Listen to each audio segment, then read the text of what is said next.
right, welcome to Financial Friday, and I am your presenter, Candy Martin from Martin Business Solution LLC. And on today, we are going to be discussing business credit, what it is, how you obtain it, where you get it from, where to use it, why to use it. And so we're going to get into all of that. This is part one, so we won't get through the entire session, but we will get through the first half of it on today. I will be teaching from Business Credit 101, which is a book that we written here at Martin Business Solution. And I'll tell you toward the end how to get a copy of this book. And so just follow along, take notes. If you have questions and you're watching live, you can put the questions in the chat. If you're watching the replay, I'm going to make sure that you have my email address.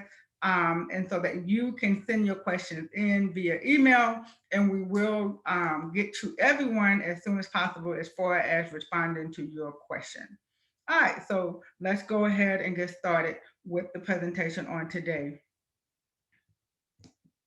And follow along on the screen. So one of the first things I want to do, and I do in every business credit class, is we recap the personal credit.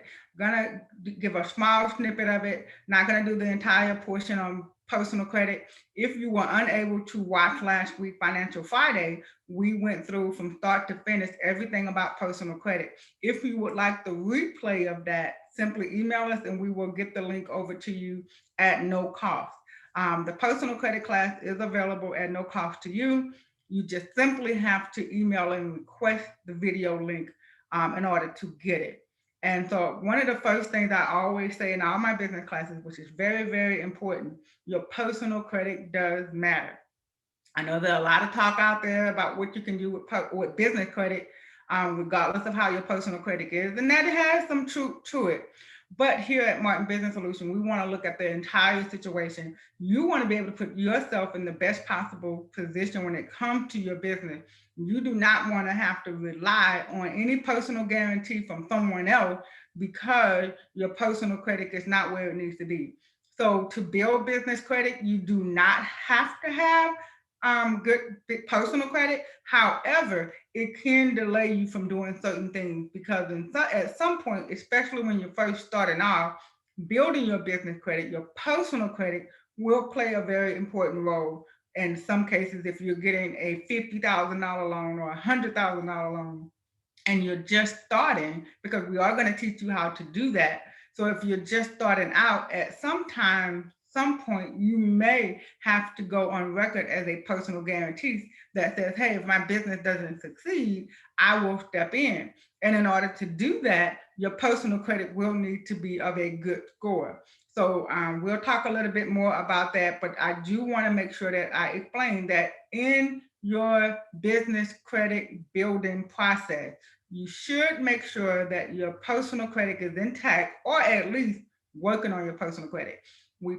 So if you did not get that class, or you don't have that replay link, be sure to request a copy of it so we can go through that personal credit component to make sure that you're in the best possible position. And we'll talk about how that just gives you more leverage as far as your buying power, your lending power, having good personal credit and good business credit. Now you have two options. You could actually help your business if your personal credit is intact. So I'm not going to spend a whole lot of time on that, but I just want to make sure that before we start discussing how to build business credit, that you thoroughly understand that your personal credit is important. And if you would like to have that class, just simply email me and I will make sure that you get it. All right, so let's get started with our presentation on today. One of the very first things we want to put out there is they're different. Your personal and business credit, they're different. They're different in how you obtain them. They're different in how they're made up, and some of the things you can and can't do. One of the most common things that stick out that about the two differences is the Social Security number is something that you automatically get. When you're born in the U.S., you just get a Social Security number. You don't get a chance to pick it. It's just given to you. And an EIN, you have to apply for it. I mean, that's just like, you have to apply for it. So if you don't apply for it, chances are you don't have one. So also with the social security number, you are given a FICO score, which is what you get your personal credit report score from. And your social security number credit report can only be viewed by those that you've given written consent to and that they have permission to look at your personal credit. Someone just can't go on Equifax and say, hey, I want to get a personal credit profile on Candy Martin. I just need a copy of her personal credit. That is not, it's not going to happen. But with an EIN that is reported on your business credit report, anyone can get a copy of it. They can go on Equifax business credit, type in your name, if they have the EIN, great. If not, they can just simply type the business name and do a search. The business, they find your business, they click on it, they pay the fee to get the credit report, and it is available. They do not need permission to get a copy of your business credit report. So that is very important to know. And that is one of the reasons why we want to make sure that we build it properly, because that can potentially stop you from getting loans, credit, just anything. If you are using your business to represent any type of collateral, it is open game for someone to get a copy of your business credit report. If somebody just want to be nosy, it's there. All right. One other thing that I'll mention about the differences in the two, the social security number, the personal credit is protected by the Fair Credit Reporting Act. We talked about that in that personal credit class and how what all your rights are and the regulations and all of those things that pertain to your personal credit. Well, with the EIN business credit report, there is no regulation. There is no governing agency that's making sure that it's done right. Business credit has to be built and maintained by you. There is no regulation to safeguard you in that regard. So you have to know the difference in the two. You can't just take and assume that everything is being done correctly in regard to your business credit. You have to build and maintain it. All right. All right. So let's get into the nitty gritty of business credit. And one of the very first things we got to establish is, are you legit? Are you a legit business that is set up properly? You have all your ducks in a row, all your I's dotted and your T's crossed. So yes, this is going to sound a little bit like taxes. It's going to sound a little bit like a business class marketing and branding, because those are some of the things that play a part in building business credit. So you're trying to get a business credit card and you keep getting denied and you're wondering why. Well, when the lender goes to your website, are you really there?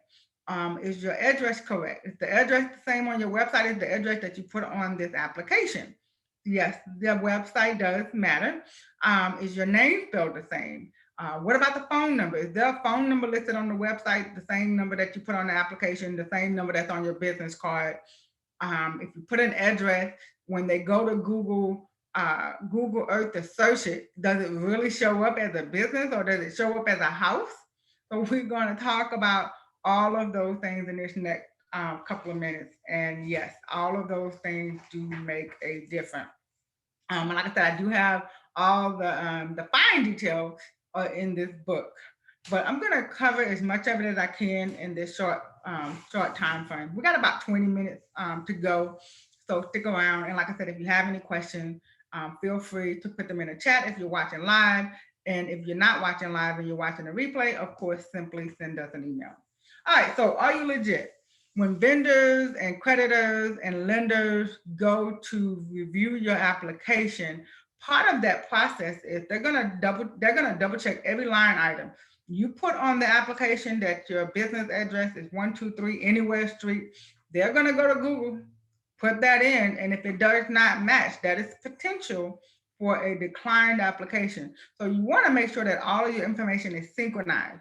Are you registered with the IRS? Do you have an EIN number?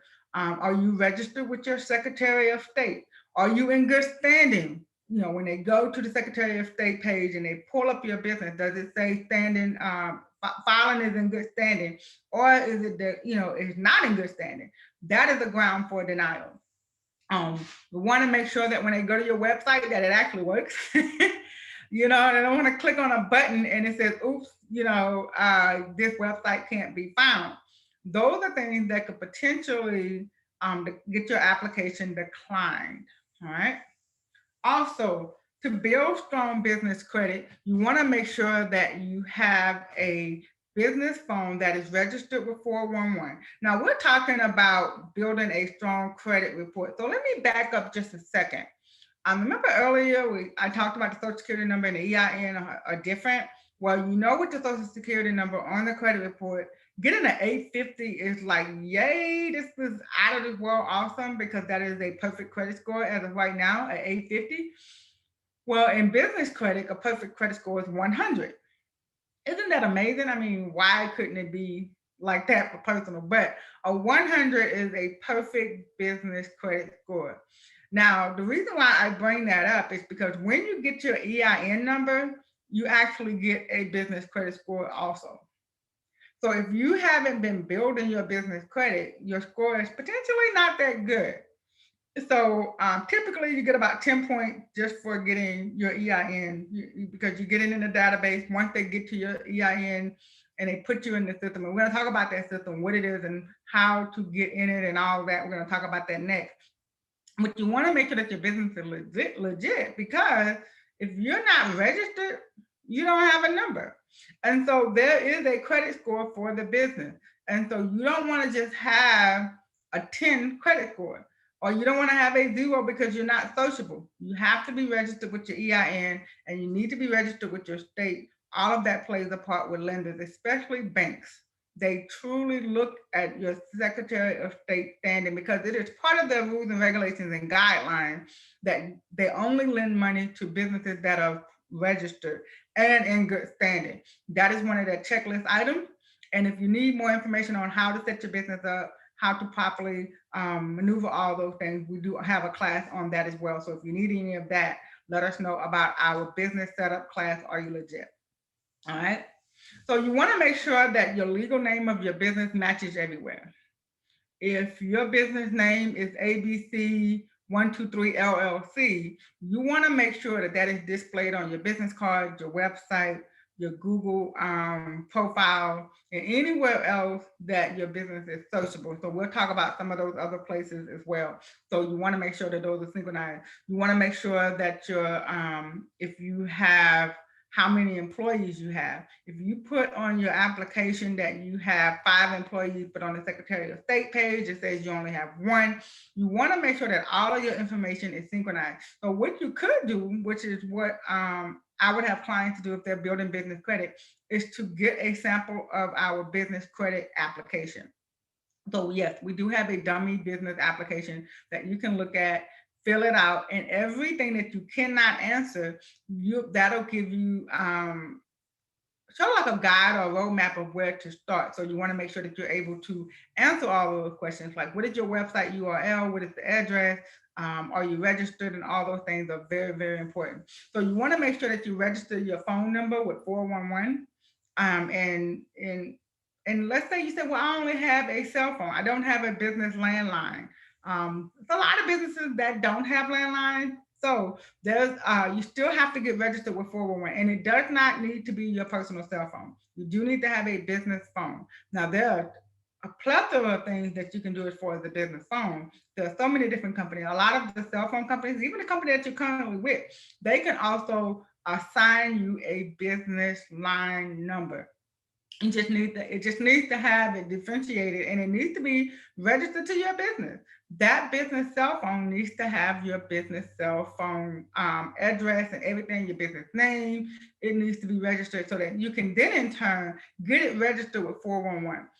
If you need help on doing that, those are services that we offer as well. But let me tell you, it is very important. Businesses aren't going to be lending you $100,000, and the only point of contact they have is your personal cell phone number. So you have to get registered and set up. It would be good if you can do a 1-800 number. If not, that's fine. A regular number is next best thing. And yes, and you can get this done without breaking the bank. An average business line, if you're a solopreneur or a small business, you can spend about $25 a month on a business cell phone line, whether that is a separate line in your office or if that is another number that your cell phone provider can assign to you. You do need a business phone number. Remember, don't forget when you register your phone number with 411 that it matches your business name, the business address. All of that needs to synchronize. And that when you list it on Google, that it is correct as well. All right. So you, like I said, you want to make sure that you're legit. Your EIN is current. You're registered with the state. You're in good standing. Your website matches your business cards and everything that it synchronizes the name, phone number, address, all of those things that you list on that application matches what actually happens in your business. All right. If you do not have a brick and mortar building that you have, and let's say you have an online clothing store and you work from home, there are options available to you as far as a physical location. You can go to your local UPS store and see if they offer street addresses on the mailboxes. It's very important because when you go to Google Earth to search, it will actually come up with a location that can be pinged. Okay. Another option would be there are a lot of on-demand office business suites where you can actually go to a business that leases out not just offices, but they also lease out mail, which means you can get a physical mailing address where UPS packages can be dropped off to you, things of that nature. I've seen those go as low as $19 a month, as high as $200-300 a month. So it just depends on your location, your area, and kind of what you're trying to do. But for $20 a month, if you can have a usable address to have to list for your business, as this would actually help. And all of these things can only help and enhance your business because, like I said, this is going to sound a little bit like marketing and branding because think about it. Once you get legit as far as your setup with your business and all of those things, you're now able to market your business from a different light. You're able to do more with your branding. You're able to reflect as, hey, charge more money. I'm not just some rinky-dink business working out of my basement. I'm an actual business running like a business. And, so now that you're able to brand and market a little different, that can also improve your profitability, that you get more money into your business. And so this will give you the extra cash flow to pay for those things, such as a business phone and a business physical address. These things are very, very important. This is what lenders look at. This is what I've learned in my 22 years of business, working with different lenders, helping different tax clients, obtain different loans, and finding out why they were not getting approved. And of course, with some of my studying and research. And these are the things that were commonly these were some of the things that were most common as to why they were getting denied. Now, of course, it's not the end all to be all. That's why I recommend that you get the book so that you can get the fine detail. But I will tell you this: website, address, phone number, very, very important. All right, and making sure that you're properly registered. If you are truly in business, this won't pose a problem for you. All right. Next thing we want to talk about, business credit report. If you didn't know it was such a thing, it is such a thing. It's a big thing. So I'm gonna calculate. We're gonna break this down a little bit. So the first thing you need to do, once you have your EIN and you're registered with the state, you have to have these two things done first. You want to go to Duns and Bradstreet and you want to obtain your Duns number, DUNS. Now, let me put this disclaimer out there. There's another company, similar name, this Dun and Bradstreet reporting or something. It has something else behind it. That is not the official Duns and Bradstreet website, okay? So you want to make sure you're going to the right website, and we do have that spelled out in our book as well. So you want to make sure you're going to Duns, okay? And Duns, you want to get your Duns number. It is free. You do not have to pay for the number. So if you're on a site that's charging you, you're probably not on the right site. I'm telling you, it is a free number, just like your EIN is free. All right? Don't pay for that either. All right, so once you go to this Dunn's website, you're gonna register your business, put everything in. You want to make sure, like I said, that everything matches, the address matches what's on your website and all those type of things. So you want to go on there, obtain your number. Once you have your Dunn's number, this is where you can actually see what's already on there. Chances are, when you put this in, don't be alarmed if you're already there. You can be there and the information is not correct. You would need to go ahead and get it corrected.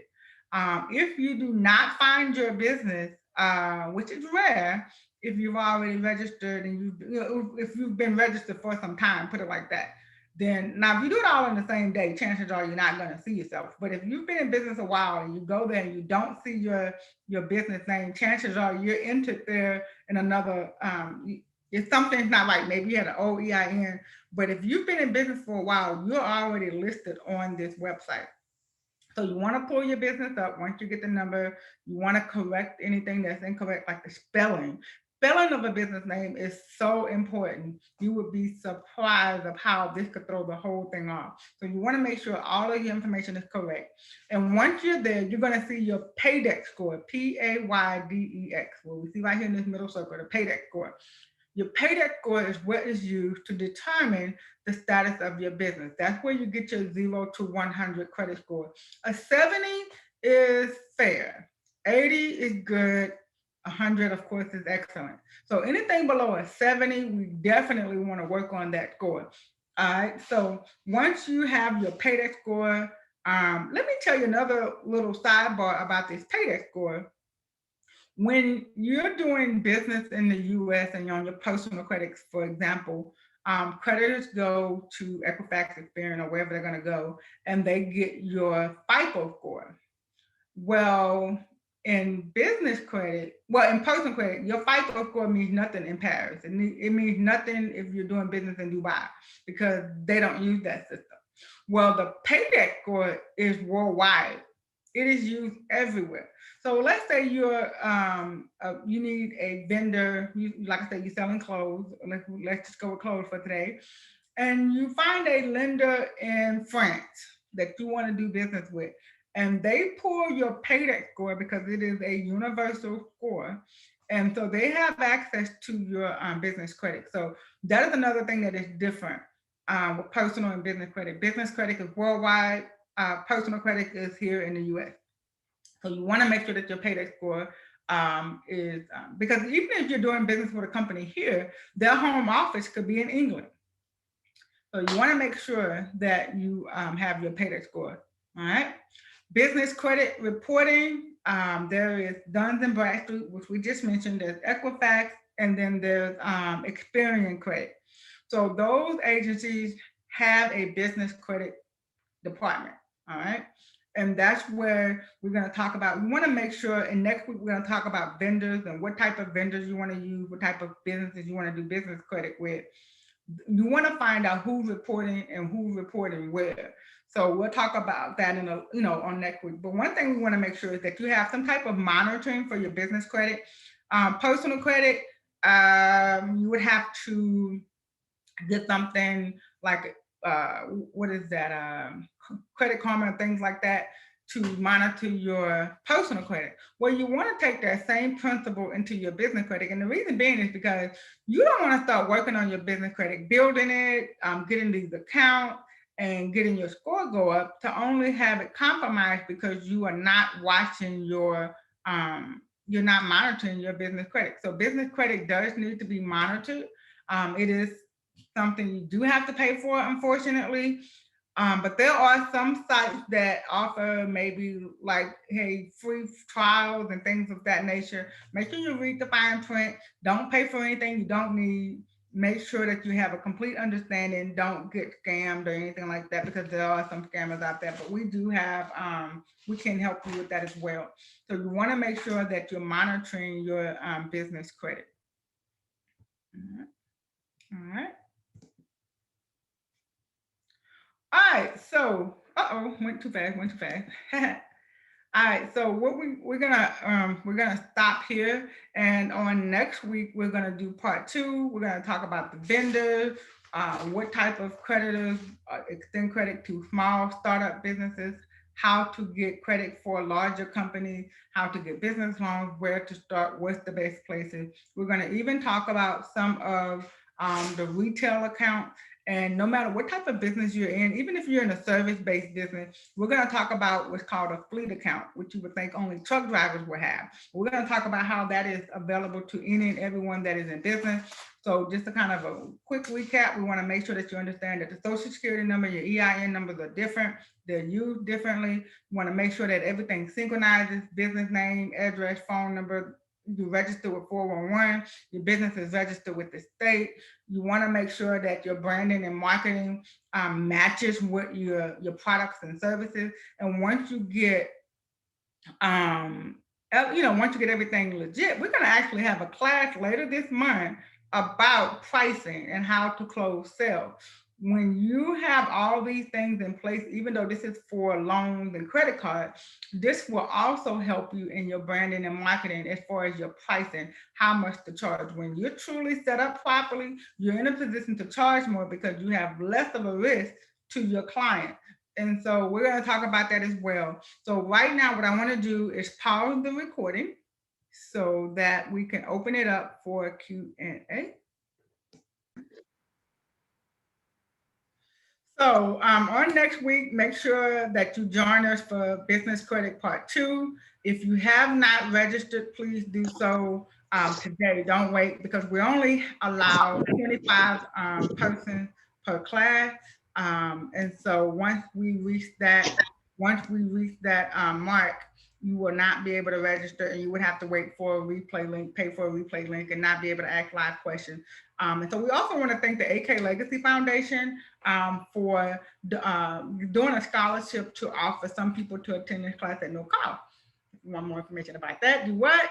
You're going to send me an email. All right. So I'm going to put my email here on the screen, which is info@martinbusinesssolution.com. You can simply go here, send any questions, any comments, ask for any replay links or anything that we've discussed that you want more understanding of. We'll be glad to reach back out to you. And so once again, this is Financial Friday being presented by Candy Martin and Martin Business Solution. And we thank you for tuning in live or watching the replay. So you guys have a great rest of your Friday.